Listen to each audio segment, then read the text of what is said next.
What's up, people? Welcome back to the Hit the Bid Show. You know, we've gone way off course. We've been together for now. This is, I guess we could say this is the year anniversary. And there's a good reason I really haven't celebrated my friend Lou and my dogs and everybody that's been out there. There's really nothing to celebrate at the moment.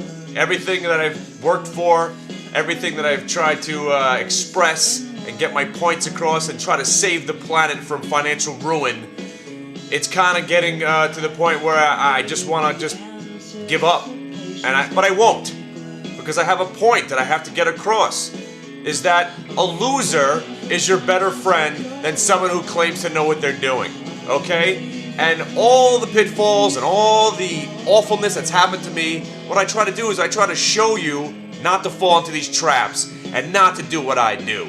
And nothing is better than that. And we are in the midst of a typical situation where I have sold everything, okay? Now the question is, do I actually want to get back into the market? And my answer is no.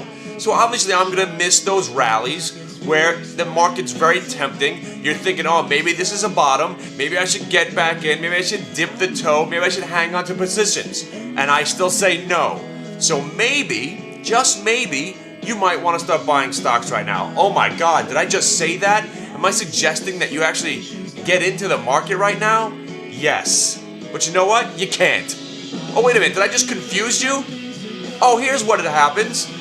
You can't make money. Because if you hadn't bought stocks yesterday and then they gapped the market up, everything that you thought that looked attractive yesterday has now become bought. And you're looking about selling it. So if you wanted to buy a stock at 10 and now it's gapped up to $10.80, you're not going to pile into the thing. You're going to be sitting there waiting for a pullback, and if it doesn't pull back, you're just going to not buy it and just sit there like a deer in the headlights like I am.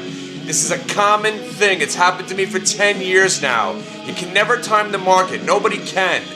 But then what they do is they gap the market to a point where it becomes less attractive to you, so then you don't get back in, and then the rally ensues, just to make you that much more angry about what you've done. So, where does that leave you and I? I am not buying this market, okay? I'm not holding on to any more positions except the CMGI, the Penson that I'm stuck in for life, and of course, the Doral.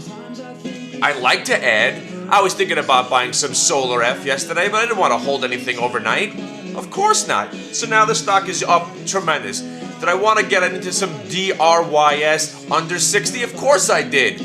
But I didn't want to hold it overnight because you never know what's going to happen in this market. Boom. It's going to be at $65 today. Now, what can I do? What can we do to save each other? I don't know. Oh, here's a concept. Come to the chat room and hitthebid.net. And if I happen to be day trading during that day, there's still the magic of the day trading plague that I have. As soon as I get out of a position, whether it be losing or winning, the winning ones are the best. Like for instance, yesterday I bought the SOLF because I thought it was a good price, looked like it had bottomed out. So I got in at about $9.40, only to watch it plummet. And then a typical Kroll mistake, I walked away from the desk. I was like, all right, listen, I'll put some offers out at $9.40, $9.45, and $9.50 to get out of this position just in case it rallies back. I had a stop loss at $9 just in case it got that much more ugly. And I got back to the desk, noticed that my shares have been taken away from me, and the stock proceeded to go up. Now, there's people out there, I've lost subscribers, and I lost Joey Ghetto. What happened to Joey Ghetto? One of my most faithful followers who never asked a question. I said, Joe, I'm getting out of the stock. Boom, next thing you know, he's buying 10,000 shares. I wish it was that easy when I was a broker. But the bottom line is, I'm not getting in. I'm still short some Qs. So, believe what you want. Is the bear market over? The bulls back? Whatever you want to think, my friends. Buy Broadcom. I'm not going near that. I don't know, sell those QIDs if you have them, because those are probably going to go to 48.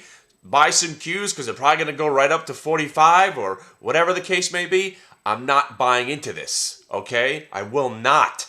So, again, what that means to you is this probably is going to be, there's going to be some significant gap up on Monday, okay? I don't know what the cause is going to be. There will probably be some sort of, maybe terrorism will just end over the weekend now, because that's what's going to happen, because I've never been this angry. I've never been this disinterested, basically, to even think about buying. As much as I want to believe that maybe this is a bottom and we're still not that much off the lows that we set a couple of days ago, I'm still not buying, because I don't want to. Because unless, I'm very particular.